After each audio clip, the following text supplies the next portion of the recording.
पेशावर और मुल्हिका इलाक़ाजात में शदीद बारिशों के बाइस शहर में अर्बन फ्लडिंग की सूरत हाल पैदा हो गई है और बारिश के बाद शाहीन कॉलोनी, वर्सक रोड, रैगी बाला, नासिर बाग और मुल्हिका इलाके ज़ेर आब आ गए हैं। पेशावर और गिरदोनवाह में अलल सुबह गरज चमक के साथ मूसलाधार बारिश हुई है। सड़कें तालाब का मंजर पेश करने लगी हैं। गुज़श्ता रोज़ सबसे ज़्यादा बारिश चिराट में 165 मिलीमीटर रिकॉर्ड की गई।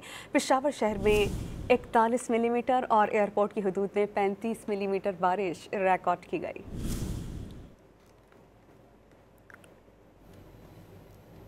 पेशावर और मुल्हिका इलाक़ाजात में शदीद बारिशों के बाइस शहर में अर्बन फ्लडिंग की सूरत हाल पैदा हो गई है और बारिश के बाद शाहीन कॉलोनी, वर्सक रोड, रैगी बाला, नासिर बाग और मुल्हिका इलाके ज़ेर आब आ गए हैं। पेशावर और गिरदोनवाह में अलल सुबह गरज चमक के साथ मूसलाधार बारिश हुई है। सड़कें तालाब का मंजर पेश करने लगी हैं। गुज़श्ता रोज़ सबसे ज़्यादा बारिश चिराट में 165 मिलीमीटर रिकॉर्ड की गई।